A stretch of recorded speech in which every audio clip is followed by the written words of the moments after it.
All right, so let's take a little trip now to Oakland for a bit, right? So we're going to Sure. talk about, I will finally talk about the second season of Star's Blindspotting, and we will talk about Prime Video's I'm a Virgo, right?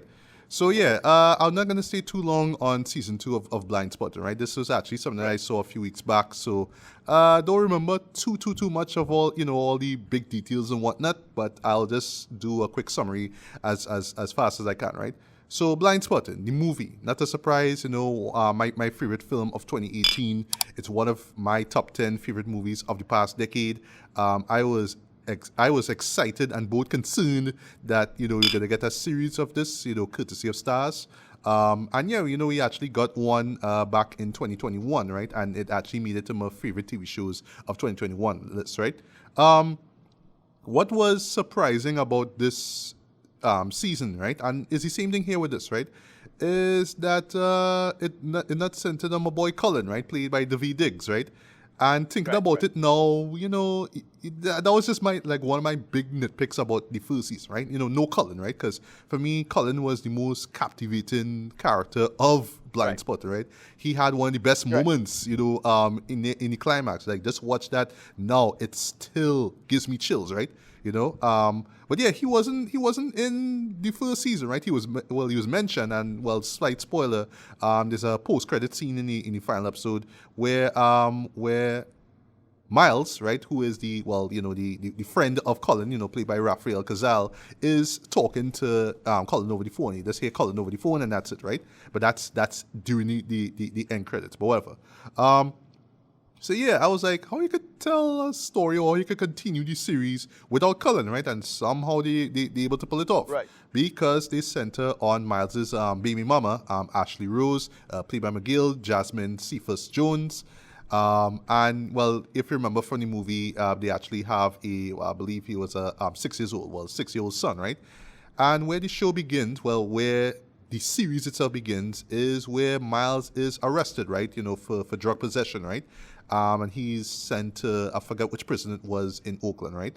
Um, and the big conceit of that first season was Ashley basically not wanted to tell her son that, hey, your dad's in jail, right? Because she's worried about how that's Right. going to affect him, right? Even though he's going to be locked up for about 5 years or so, but it's not really sure, how early he'll be released. But yeah, she was just really scared in terms of telling him about what happened, right? But eventually she does, right? And all through this, though, you just see how his incarceration pretty much affects her life and whatnot, and how she's dealing with it as well. They actually introduce a few new characters in these scenes. So we have Janelle, who is the sister of Cullen. We have Trish, who is the Latina Latina stepsister, if you will, of Miles, and well, she basically is one of the most standout. She's basically one of the big standout characters in that show. We have Earl, who is played by Benjamin Earl Turner, a great character as well too. He's under house arrest because he was recently released from jail for weed possession, right? And there's this thing involving this, I forget what you call it, the sort of anklet basically. So if he steps out a certain way, it beeps and whatnot. And if he steps out, he has to be back in his premises by 7 o'clock and yada, yada, yada, and all that kind of stuff, right? And this sort of ends with him being arrested because he basically reached back home late, right? Because he had to get a job and he got a job, and through some circumstances, he had to stay back. But, as he reached, it was too late and he got arrested, right? So where this season begins now is that, well, yeah, he is back and he actually hooks up with a new girl because they actually set up early on that Earl kind of have kind of have eyes on Janelle, right? But Janelle trying to get she life together as well too, and she ready for that kind of stuff. And we learn why actually, basically she was in this foreign country, I forget, it's this Asian country pretty much, and she was pretty much with this guy who had a daughter, and they spent a couple of years there, but she just felt like she just felt the need to go back home, so she went, right? And well, Earl didn't know about that till like too late, right? And well, where it stands is that Earl pretty much accept the fact that yeah, Janelle with somebody else and vice versa, right? But back to Ashley and Sean, right? Which is her son basically, right? So they are still, trying to move on in life, even though Miles is still arrested as well. There's a couple of great episodes and scenes involving them, meeting in visitation, all that kind of stuff. But yeah, it's just really about just them. Well, just basically about Ashley trying to move on, like just having to live her life knowing that her Shiman basically is in jail, and just how she's gonna deal with life and love and all that kind of stuff. And that's really what it is in a nutshell, right? And I must say though, again, this is just a strong series as well. It just takes everything that you remember from the original film, even the more surreal moments, which I'll touch on in a bit, and just expands them even more, right? You really get a sense of the community itself, the people there, the social issues you have to deal with, the personal issues you have to deal with as well, and it's just fresh with humor and with drama as well too. The dialogue is very well written. Some great the music is fantastic as well too. There's some great classic like West Coast slash Oakland hip hop joints. So I should mention too, speaking of that, even the veterans themselves, E40 and Too Short make appearances in this season here. And much to my surprise, and I was there waiting for it to happen, right? David Diggs actually shows up. He makes a couple of appearances as well, right? One in particular in the final episode, which is such a great way to just say, yes, folks, we're going to get to season 3 and Cullen is back, right? That's essentially what it is, right? But when they stop it off, it's like, all right, Cullen, what happened to you, bro? But that's all I would say, right? But it's a great reveal at the end, right? And just to touch on that, performances across the board are great. Even right down to Atticus Woodward, who plays Sean, right? Yeah, he is great as well. And he's like, 7, 8 years old apparently. I'm not sure if he's that exact age or older. But yeah, he's great as well. Rafael Cazal is charming as Miles, always witty with the humor and all that kind of stuff. Jasmine is great as well too. She get the comedic moments and the dramatic moments down as well. Supporting characters, whether it's Jalene Barron, who plays Trish, she's great as well. They build up even more tension between her and Ashley, because they set that up early on too, because because basically Trish don't want Ashley, she doesn't want Ashley fucking around on her brother there, because her brother in jail. And it kind of happens, but not exactly too. But that's all I'll say without spoiling anything, right? But it just makes for some great tension, right? And it's just the energy and just what they put into the show totally works as well. Just like the original film, there are like a few like kind of surrealist moments as well. So like case in point, there's one involving Sean getting this sort of like huge sort of like bear. This not a doll, but basically this teddy bear pretty much, but it's shaped like a bear kinda in a sense. I think it's like a lion. Right. So how he envisions it is like, well, it's supposed to represent his father. So yeah, the lion is like man size now, right? Like every time he's around it, and he's the only person who sees that, and it's great, right? They did this in the first season. They have like these interpretive dancers who show up as well too.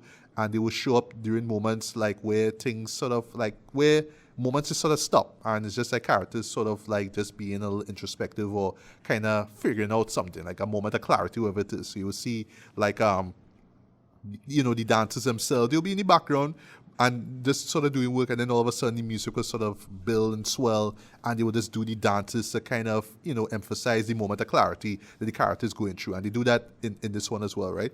And similar to the first film, similar to the original film too, you even have moments where characters speak to the camera. They break the fourth wall. They speak to the camera. They do like a little poetry session, if you will. They would even do a rap or two, right? And it's done very, very well, man. So yeah, at the end of the day, another solid season of Blindspotting. Great show. I'm really loving it. And just the way how it ends here. What I would just say, just in closing, before I get to read it, right? Season 2 ends in such a way that we don't even, like, let's just say, knock on wood, the show gets cancelled, right? The show itself could just end at that particular point, right? It's just that they set something up with Cullen, so we kind of want to know what could happen next, right? But for all we know, we could get maybe if it comes to that, maybe we could get like a Blindspotting sequel, like a film. But I kind of doubt that, because a show like that, and the way what it's about and how it exists and whatnot, it doesn't need a sequel. But who knows, right? And it's a good thing that you have this serial form of storytelling where they could continue the stories and whatnot, right? But I'm just saying, if God forbid it gets cancelled, they could there's that approach, right?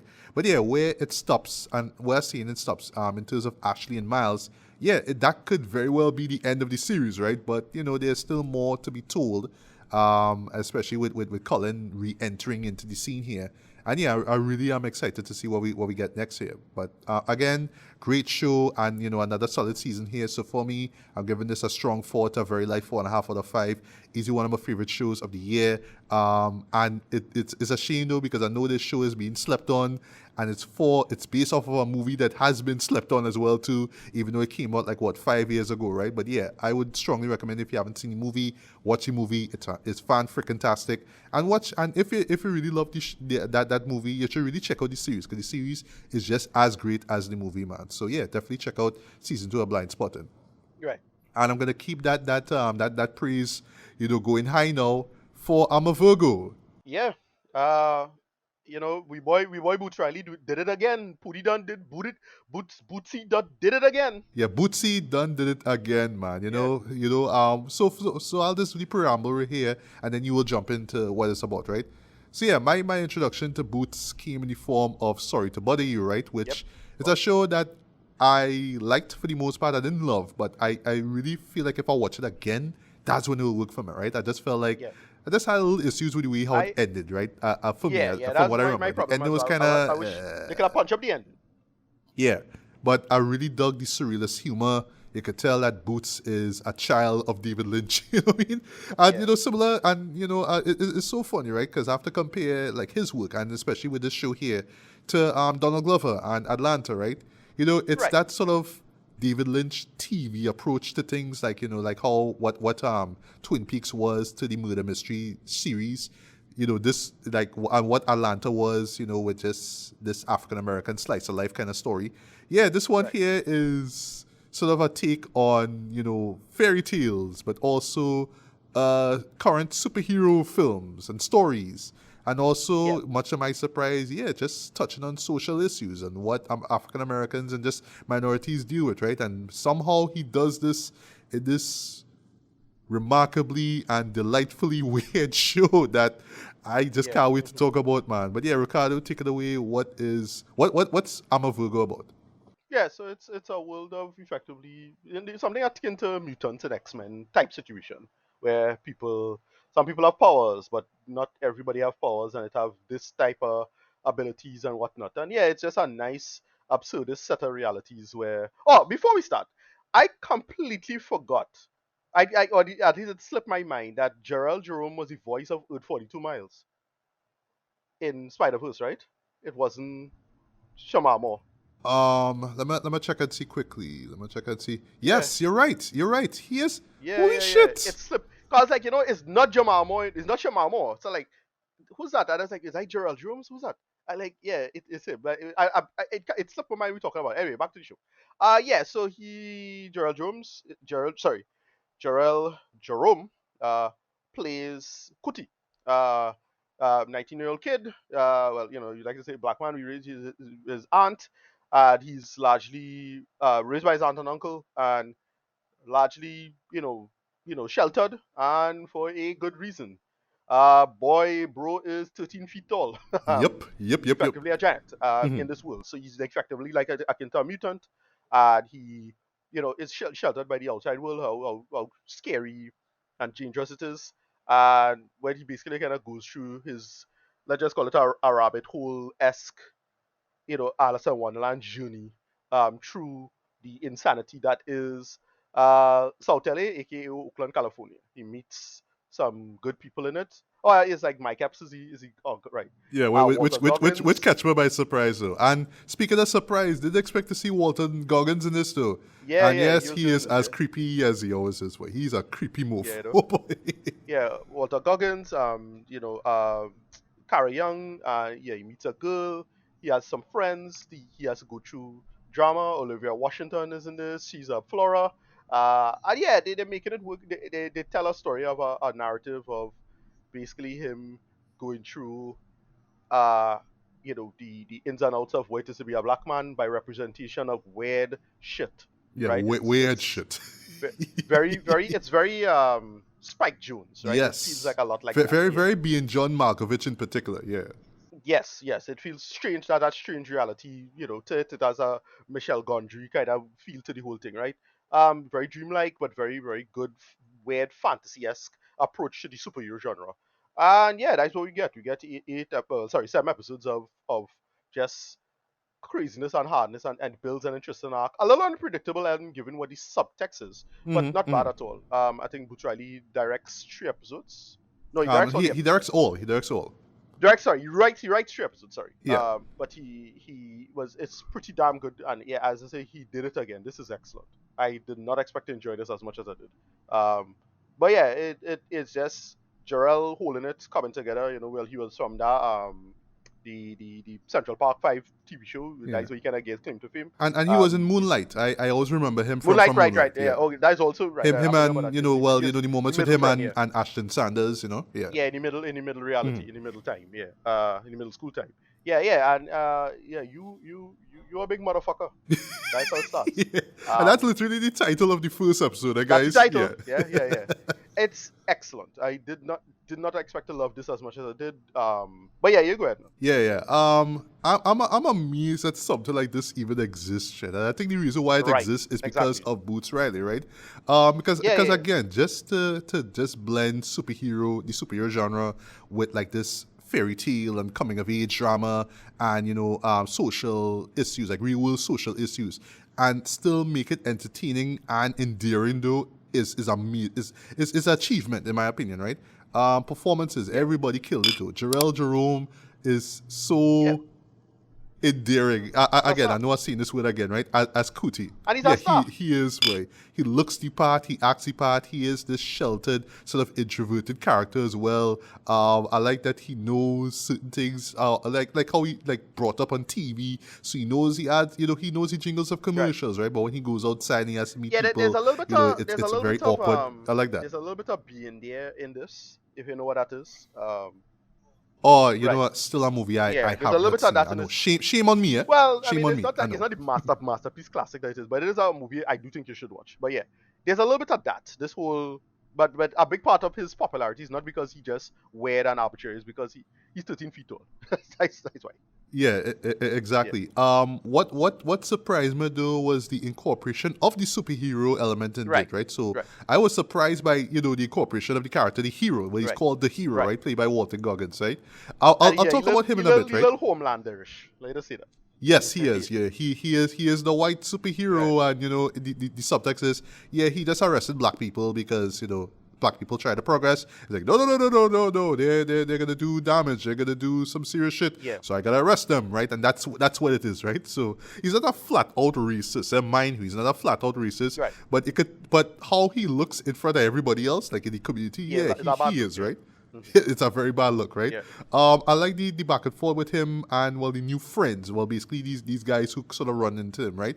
It's just them hanging out. There's like this great bit with them, like Kuti in the back seat of Yeah. this car, and Cool, yeah, and similar to Blindspotting, boy, like.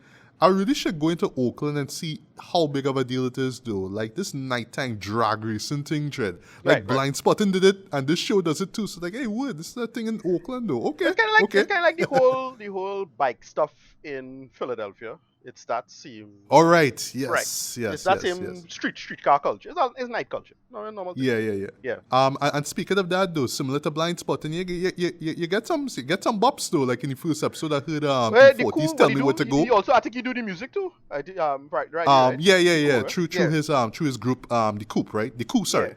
Yeah. Well, the Coop, sorry, right? Yeah. And their music, as usual, is quirky and weird, but it's good quirky and good weird, right? Yeah. Speaking of which, though, so the character that is Flora, right? That's who Kuti hooks up with, right? If I'm not mistaken, that's a girl, right? Yeah. Played by Olivia Right. Washington. So her power is super speed. Yes. I think. Yeah. Right. And our lighter, like just the moment that they first see each other is just so charming and so sweet. Yeah. Like first time I see Olivia, like, bro, I don't blame you, Dread. I do not Yeah. blame Yeah, you at all. Yeah. She fine. She real fine, right? Yeah. But Cute, yeah. but it's the skill set she has, right? So it's one of those blink and you miss it moments well, not really blink and you miss it, literally. but it's one of those kind of nerdy things, like if you know anime, you know what I talk about, right? I don't know how Boots pull it off, Dre, but the man, just spoiling it, right? Just in case you don't know it.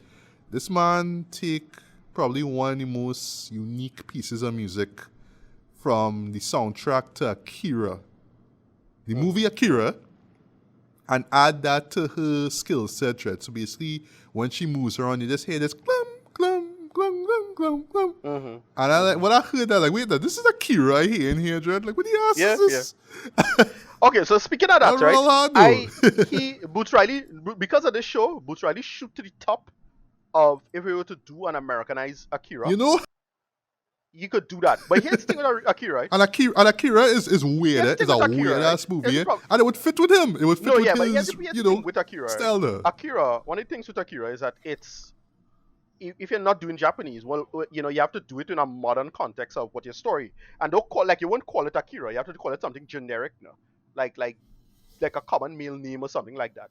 So do it as a spiritual sequel. Because that was the big mistake Spike Lee made, I think, with the remake of with Old Boy. Right? He tried to just do the exact same story and forget that no, he had to translate it for the local thing. And you know, he put it in New Orleans. I'm like, yeah, New Orleans is a perfect city. But like, I think our Oakland Akira, but they won't call it Akira, but it's clearly the same story of scientific experiments and people fucking around with DNA and them kind of things. You could totally and the apocalypse, right? The potential of apocalypse to it. That was like the key thing of that movie. Yeah, exactly. Yeah. But the whole point is that you're playing with that idea, and I think if he could do this, he could do that a thing. But it won't be Akira. Like, you don't call it Akira, but it's the same story, but it's a remake. It's the Americanized remake. Much like how you like Ran or whatever. You get the point, right? It's just telling another story, but it's the same story. Like that, that's Teller, and I think because watching this and seeing him do all the special effects and utilizing all of this visual effects stuff and these superpowers and thing, it does make me think he could totally do a remake of Akira in the United States, right? He should, Boots Riley should be top of my list for pulling something like this off. I just thought this was so clever and excellent, though, like in how he did it, though. So yeah.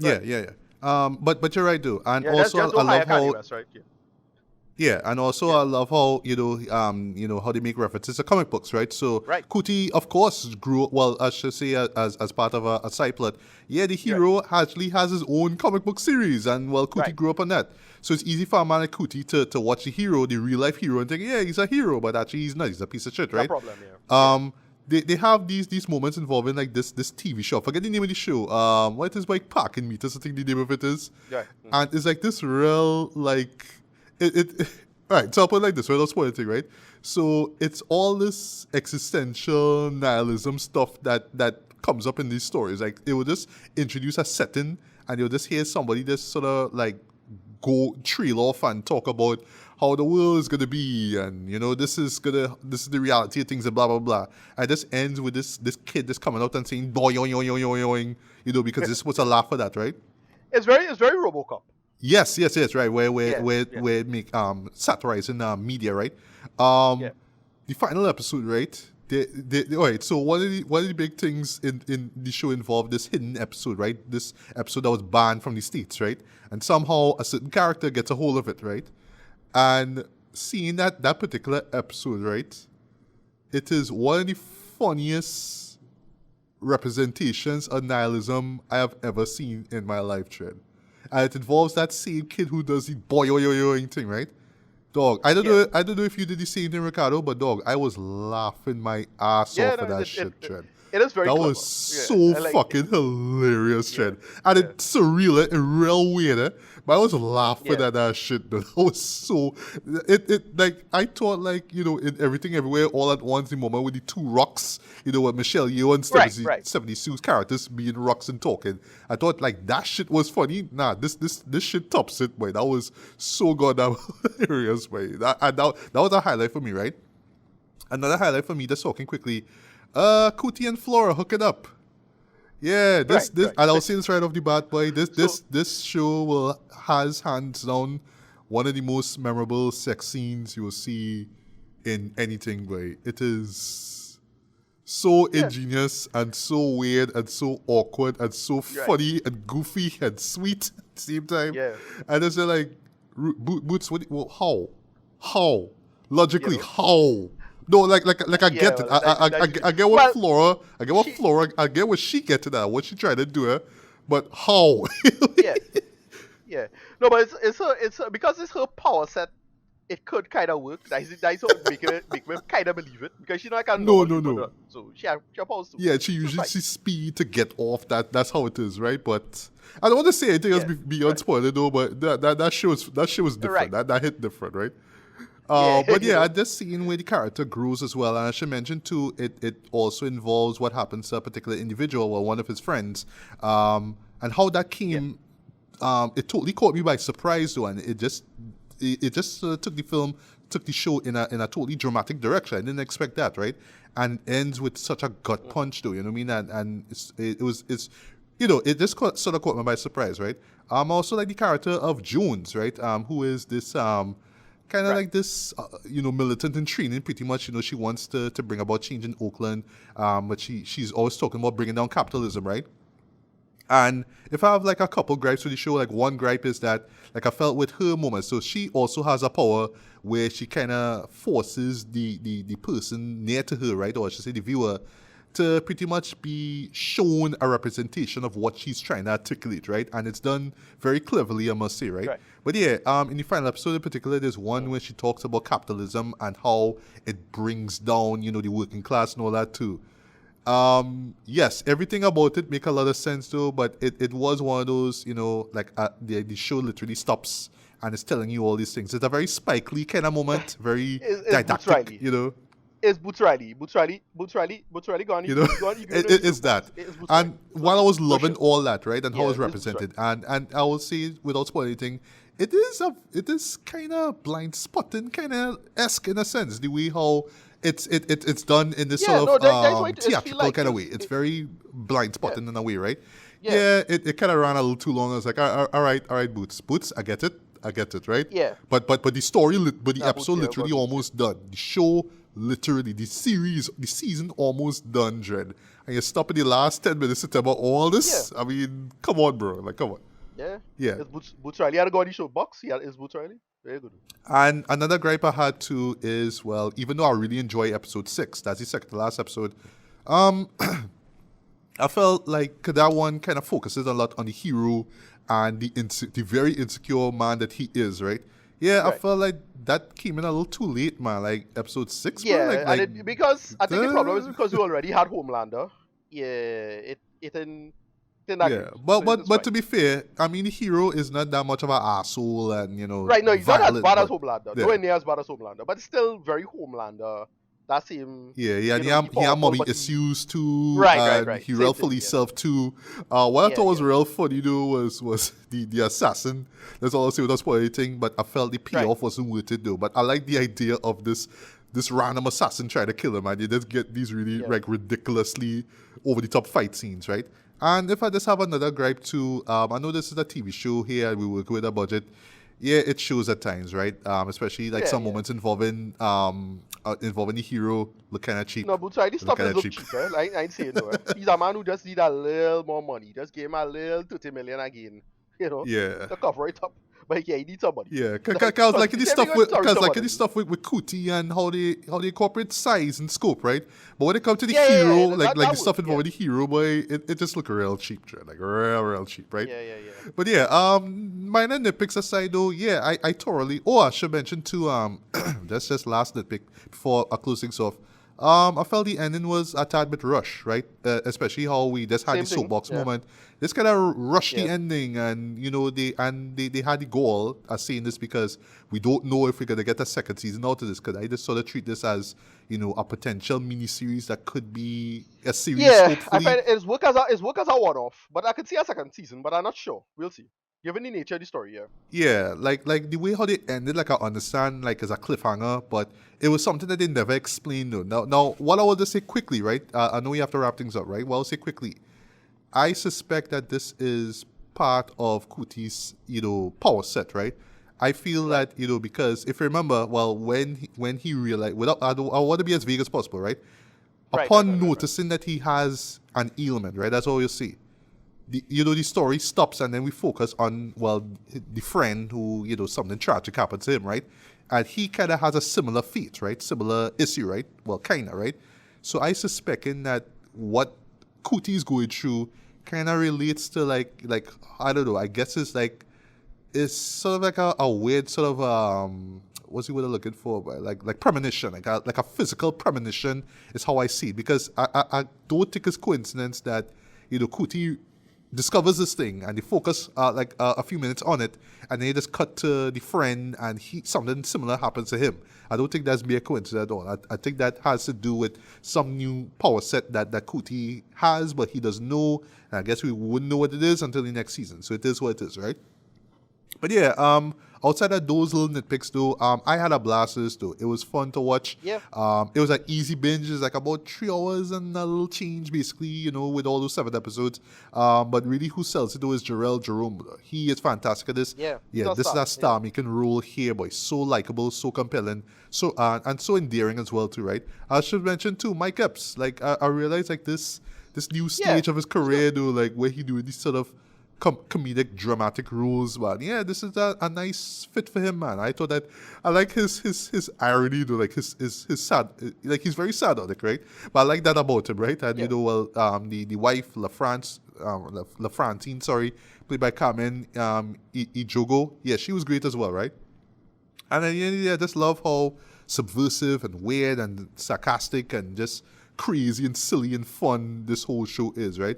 But I did not expect the social issue stance, but it works as well in a Boots Riley kind of way. And yeah, at the end of the day, it's a Boots Riley production, true and true, but it's one that is so accessible that even if you haven't seen Sorry to Bother You, yeah, you could get into the show pretty quickly, man. So yeah, rating wise, strong 4 to light 4.5 out of 5, man. Thoroughly enjoyed this. And as a Virgo myself, yes, I really enjoyed the show. And yeah, I should mention quickly, right? This has like with each episode, right? They will reveal the title in a really unique way, right? Episodes 3 and 6 do this perfectly, in my opinion. That has some of the best title reveals I have ever seen. Some of the most creative title reveals I have ever seen. Watch episode 3 and watch episode 6 and you'll know what I talk about. When I saw those moments, I was like, yeah, I fucks with this. I fucks with that real hard, right? But yeah, I absolutely enjoyed this show, man. And even though I didn't ask for it, I can't wait for a season 2. I really can't wait for a season 2. Me too. But yeah, your final thoughts are rating. Yeah, rating 8 out of 10 probably, but it's a low 8. Probably more in the realm of 7 to be honest. But mostly because of the production stuff and again the ending. You say you had a problem with it. I had a problem with it as well. Same issues I had with Sorry to Bother You, where I really felt the ending needed to be punched up and pushed together a little better. That's the only thing about this. But I thoroughly enjoyed this. This more than likely will make a best of the year for me because how weird and unique it is, and such a great and unique take to the superhero genre. Even though the boys cover a good bit of this, but like it's the side of the boys that they could do more. Remember, kind of like a little bit like A-Train side story. Remember that? Yeah. So it's a little bit of that, but if they do a better job in some of the material. Yeah, I thoroughly enjoyed this. Yeah, 8 out of 10. All right, nice.